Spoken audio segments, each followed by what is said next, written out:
So, this is a topic that I frequently discuss with friends because they wanted to know, how did I make it out here for a year? They thought, like, you're crazy, 3 months max. But I was able to do it because the cost of living here is so much cheaper.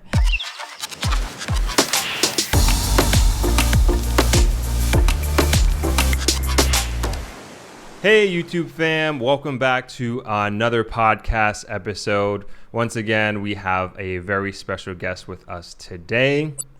And today we are doing On the Deck Inside Edition. We had inclement weather, so we had to do it inside. Luckily enough, we do have a studio. But with our special guest, we have a friend of mine, a good friend of mine, Kenya Wagstaff, with us today. Kenya, welcome to the show. Thank you for having me. I'm so excited to be here. Awesome. Thank you for doing this. And so Kenya is somebody who I've known, how many years? Five years, about, I would say. And so Kenya has actually lived here for some time, moved to New York, is originally from New York. And if I have this right, you are at some point trying to make a full transition to here to Jamaica? That is correct. Okay, awesome. So in your own words, if you would just give us a brief background on yourself. So my name's Kenya. I'm from Brooklyn, New York, 30 years old currently.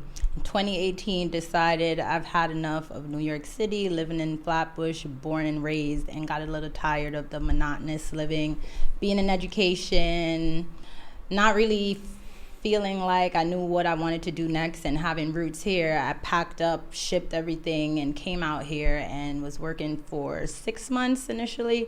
6 months of vacation first before the work started, and then now I'm still here because I love coming back all the time. But that was my experience, and now I'm back still trying to figure out, like, how will I get to transition to be back here full time. So the more I come, the more I just explore different ideas of, like, how I can make it full time, because when I was living here, the funds were still not allowing me to come back and forth and do the traveling that I enjoyed. So that's a synopsis of how that went. So I was here 2018 July to 2019 July. Okay, so pretty much a year you lived and worked here. Yes. And for how 6 months. For 6 months. Okay. So with that, how do you currently split your time between Jamaica and New York now? Great question. I'm still trying to figure it out, but right now, because I work out of school, I get holidays. So I get Easter, I get Christmas, I get Jewish holidays. So mostly when I get those holidays, I'm here. For the most part, it's 2 to 3 times a year right now. I'll come for definitely my birthday, which is December 23rd. So that time into the New Year holiday, I'll come for the summer, either July and August or just July. And I'll also come Easter time. Okay. So. And I know you had talked about the monotony of New York and Brooklyn in general, but outside of that, why would you have chosen, or why did you choose to try to make the transition to here to Jamaica? That's a loaded question for more reasons than one. My parents are from here, so you know how that goes. It's your foundation. My mom's from Bay Road, Little London. My dad's from Top Road. They grew up 5 minutes apart. I've been coming here since I was 6 months old. I have, like, strong ties to the community here. Everyone is like family to me. And when I'm here, I feel like my natural self. So it was like a no-brainer. Where else would I go? Like, not Tanzania or Kenya, even though I love those places too, but I wanted to come somewhere where I had a base, like family, friends, and over the years of coming, I've built those people, yourself being one of them, so it's just made sense to just come to a place that has deep roots for me. And like with obviously there's a difference between New York and Jamaica, right? So what about the difference, or what about Jamaica draws you here outside of the family connection and that sort of thing? What draws me here outside of family connection? The peace of mind. I feel like when I'm in New York, I'm from Flatbush. It's a mini version of here, but I'm, like, constantly on the go, like walking, like as if I'm running. It's like a rat race, as Bob Marley says. You feel like you just get caught up and you're working, and if you're not working, you're doing the brunch thing with your friends. When you're not doing that, you're trying to get cute to, like, attract someone. And when I'm here, none of that matters. It's like me in my element. I'm relaxed, I'm hanging out, I can wake up when I want, go out when I want. do nothing, and I won't be judged. I won't feel the pressure of society like, oh, Kenya, you should be doing something. You're aging. You should have a baby. It's like none of that matters. I'm just chilling, cooling out, peace of mind. It just like mellows me out. Whereas in Brooklyn, I feel like I need to be doing something. Right. So. No, I agree with you, and I know what you mean.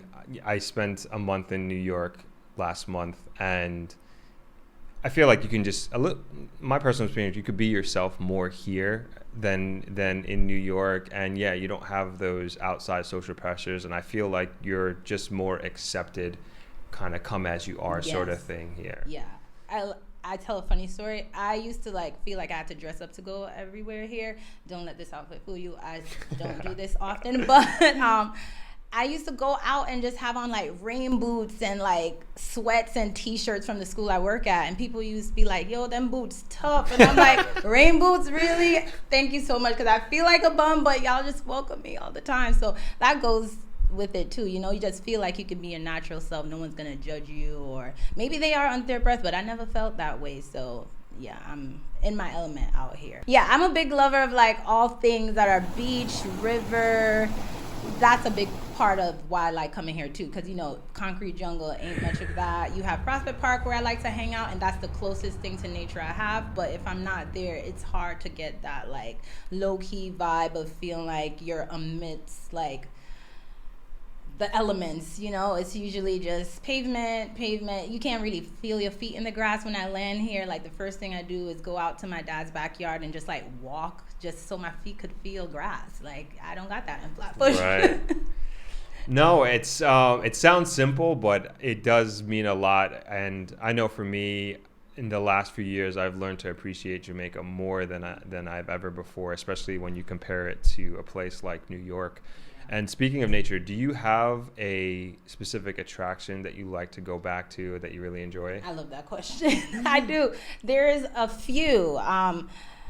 There's Blue Hole in Brighton. That's one of my favorite hangout spots. I actually rung in my 30th birthday there alone, which is not something I thought I could do because the drive to get there is so treacherous. Oh boy. You know, it's like winding and stuff, and the potholes, but it's one of my favorite places to be because the staff one is like just cool, chill dudes, and it helped me to tackle a fear that I've had my entire life, which is heights. And I did that jump, and even though it recently happened, it's still one of my favorite places because I built up the confidence to do something that I thought I could never do. So it'll forever be one of my favorite. Bento Falls, I think that's Petersfield. Love it there too. Love it here. I'm always here. Caribbean travelers. Travelers. And yeah, those are top three for sure. Okay, awesome. I've never been to Bento Falls, but like I keep hearing about it. It's a fairly new attraction? It is a fairly new attraction. It's part of I think Venture is what people know, or Roaring River. Oh, okay. They all are sourced from the same place. It's the same. Okay. Yeah, so just a different entrance. But yeah, it's really nice. You should check it out. No, I gotta check it out. The setup is really cool. They sell food and they offer tours and stuff, so it's cool. And it's affordable too. I believe it's like $1,000 Jamaican dollars or 20 US if you're not from here. Oh, that's good to know. Good to know. 1,000 Jamaican dollars if you're a local, and 20 US if you're visiting. I see. Okay, they have a nice local discount. Yes. All right. Yes. Fair enough. And speaking of affordability, can you speak to a little bit about the difference, if you will, or in your experience of living here in Jamaica as opposed to that of New York? So this is a topic that I frequently discuss with friends because they wanted to know, how did I make it out here for a year? They thought like, you're crazy, 3 months max. But I was able to do it because the cost of living here is so much cheaper. So I found that like most food was made at home. I didn't have overhead costs, thank God, because my dad let me stay with him. But in terms of going out, most places you just show up. You don't really have to pay. Maybe it also depends on the fact that I was here in Little London as opposed to maybe Kingston or Montego Bay. But I found that it was really affordable here. The cost of living is cheaper, but I will say things that I'm used to were more expensive, like honey bunches of oats and almond milk. So I had to kind of like meet in the middle. Do I want bougie or do I want regular? So it was tricky, but I made it work because I didn't really need the dining out all the time. My dad would cook, his lady would cook, friends would cook, Okay. I'd cook. So I saved a lot of money in that way. But in terms of my lifestyle of traveling, that is where I had to sacrifice because I love to travel. And that had to stop because I wasn't able to afford the Africa trips that I used to because I made less, even though I was able to do so much locally with the money. It didn't stretch in terms of funding the life I was used to. So that was the downside, but there was no other downside outside of that. I saved a lot of money because I eat mostly a vegan, vegetarian, pescatarian, all the labels that we use now. So most of those times I'm just going to Sav Market and I'm buying like pumpkin and dasheen. My dad has coconut. He'll make the coconut milk. He'll make coconut rice and peas, and I'll just make the protein chickpeas or stuff like that. So I found that I saved so much money doing those things rather than going out and buying pizza or KFC, Burger King, because that's not really my thing. Trying to live more of a like holistic life. So that really helped me cut costs and improve my quality of life, of course. Okay, awesome. And would you encourage other people to do that as well? Highly. Okay. Highly. I feel like I'm aging backwards, and I'm not even like hyping it up. Like literally, when I eat Burger King, I feel like I want to lie down rather than when I eat, let's say, chickpeas and quinoa, and I'm ready to like run, but I'm not running because it's too hot. No, it's pretty warm here. Yeah. It's crazy. In the future, when you do eventually move back, do you have an idea of how you would like to earn your income while you are here? I've been messing around with a lot of ideas. One of them being ecotourism for sure. My family's rooted in Little London, Awesome. and there's land somewhere that I feel like I can use to my advantage when the time comes and probably put like some cabins and offer tours. That's one way. I'd like to pick up blogging again. I did it for a Awesome. time. Didn't go about it in the best way in that I was paying more for it than I was earning on it. So I'm trying to like revisit that again and maybe like selling natural things online to people abroad and mostly abroad, US, UK probably, because there's such a big hype for CMOS, as you know, post-COVID. So I've been doing a bit of that right now in person in New York. Like, I don't even know if it's legal to to say this, but I've been putting it in my suitcase and selling it, and I'd like to see how an online store would go for that. Okay. So when I was working here, it was an option to do the Team Jamaica training. And I remember I resigned before getting to do that, but it was always something highly like on my list to do.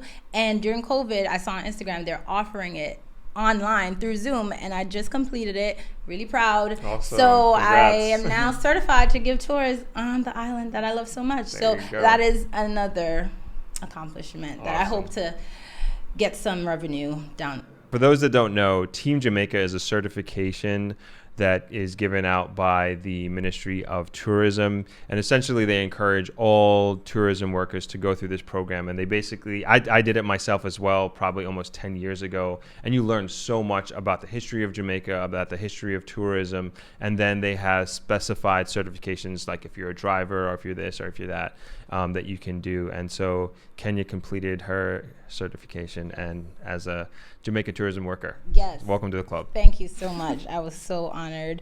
And it was really cool because like I didn't even know this is something that I could have done having moved back to New York, but the fact that it was accessible online made it all the better. So yeah, I got my certificate actually just last week, even though I did the course in February, but we won't talk about that. No, that's awesome. That's awesome. Yeah. Very good. From what I understand, you're a single woman. And if you would, can you give us a little bit insight about what your dating experience has been like here in Jamaica? Complicated. I'll start there. That Okay. is the highlight, the key word. Complicated because it's me being a foreigner that kind of adds like an added layer of, I don't want to say sleaziness, but you not knowing what the person is looking for, because I find that most of the Jamaican men that I encounter sometimes here, when they talk to me, they hear my accent and immediately I'm getting treated differently. It's like they're trying to twang for me, which is like a turn off, because I can understand patois really well because that's all my parents spoke to me growing up and still to this day, but they don't know me, so I find that I got to work my way around that. Like, hey, just be yourself, because I'm being myself. If I could speak patois, I would do it. And then I'll get to points where I'm dating someone, like fully visiting back and forth, meeting family, and then I feel like I'm doing all the spending. So that's another added layer. Not to say that I don't like spending sometimes, because I like certain things. So it's like I want to do a nice little outing and it might cost a lot. Oh, I and see. stuff. I see what you mean. Okay. Yeah, but if it's like all the time consistently, then I'm like not really seeing if the relationship is for gains or is it really like, right, love. So that's been complicated. Right now I'm not dating anyone because I just needed a break and there's no haste. I've been in one since the pandemic and it just ended, and I'm like, I think I just need a reset to restart, recharge, and see what I even want out of a relationship, because I'm still kind of in the air. Some men just want a kid right away. I'm not there yet. Oh, really? Yeah, that's a thing too. Okay. Like, do you want kids? Because I want kids and I'm getting old. And I'm like, I hear you, but can we have a deeper convo before we just jump over like what living would look like? Right.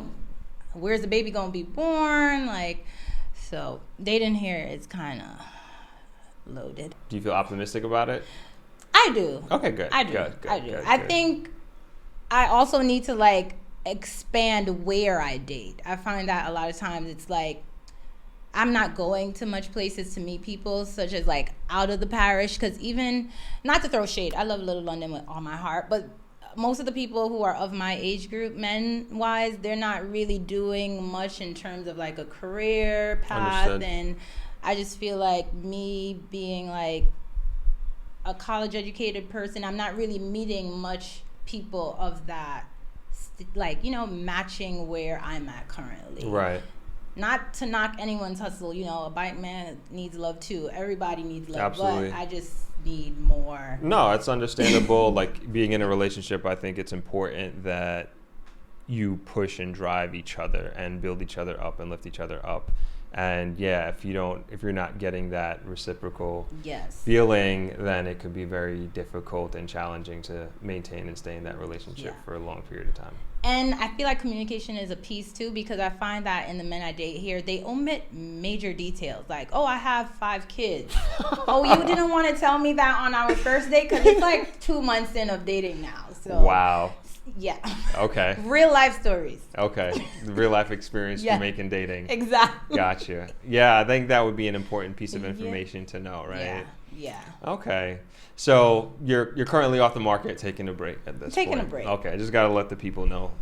Open to ice cream at Patsy's, but hand in marriage, not today. And having a child tomorrow. Right. Nope. Not on table right now. Not on the docket. Okay. Fair enough. Not on the market. Let them know. Be very clear about it. Open to walks on the beach, but that's as far as I'm looking for right now. You heard it here first. I guess last question. There's a lot of people who are considering moving to Jamaica, are spending long periods of time, and I think COVID has really opened up that option for a lot of people to work remotely. Is that something that you would recommend people consider? And especially, I would say more specifically speaking to a single woman. Highly recommend. When COVID hit, I was here and I didn't intend to be here.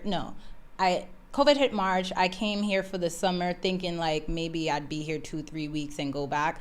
But because school was still closed, I was able to stay, which was the first time anyone, I think, in education had that as an option. And seeing that it was able to work, I'm like, everyone should be remote. Like, what's the point of going in person when we can do this stuff online? So I'd highly recommend it. I'm even thinking like, how do I convince my boss that this is a place that I can be at and still get my work done? Like, parts of the year, maybe not, throughout the entire school year, but I would highly recommend it to a single Black woman or woman of any background, just to like explore that, because you still get your US currency, but you're in a place that has less stress, more food options, healthier lifestyle choices, and it just seems like a win-win all around. I definitely recommend having a source of income when you get here, whether it's online based, doing virtual assistant, or having an e-commerce website or something, because it costs to be here. You're not just gonna live freely or super cheap, especially if you don't have like parents here or family or friends. You're gonna have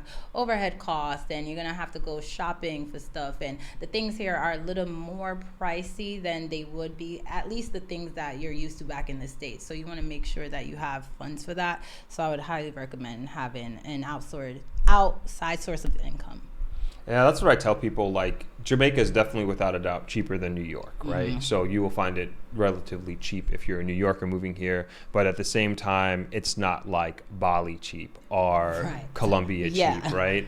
So it's not that cheap like that. So yeah, I think that's a great recommendation, to really have your finances set up, have some sort of income stream that you can make and really earn that US dollar. Yeah. While you're here in Jamaica, living a much more affordable life. Right. I think there's this like thought process that you have to be in tech to live a remote lifestyle, but literally the pandemic showed me you don't have to be like an iOS developer to live and work abroad. Like, you just have to have a plan. Right. Like, whether you're gonna come here and sell some cows and goats and sell the meat, figure it out, but just have a plan. Don't wing it. Right. Where can people find you on the socials? Well, I'm only on Instagram, but Okay. I'm on it quite often. It's Kenya Moni, KenyaAmoni. You can also find me at Wood and Wata JA, so it's WOODANDWATAJA, and that's my business page of where I sell my sea moss that is locally sourced from Westmoreland hair, and I sell it in New York. So if anyone's interested, I also ship too, so anywhere in the States. Anywhere in the States. Yep. Okay. I know a lot of my subscribers are into that, so hopefully you get some good business from that. Yeah. I love it. So Kenya, thank you so much for doing this. I appreciate this so much. I couldn't wait. Good. I'm glad you did it. And so, little known fact to everybody, that me and Kenya went to the same undergraduate college. Yes. Not the same year by any. Not the same year. I graduated. I'm a little bit older than her, but UA. Even though he got that Benjamin Button glow. But Thank we have some years between us. Thank you. Yeah. UA. You know. So again, thank you. Appreciate this, and hopefully sometime in the future we can do it again, and we can talk all about your new blog. Yes. Thank you for having me. I'm so happy. You got it. Thank you all for joining us today, and once again, thank you to Kenya for spending this evening with us here on the deck with Throp podcast, and we will see you in the next one. Peace.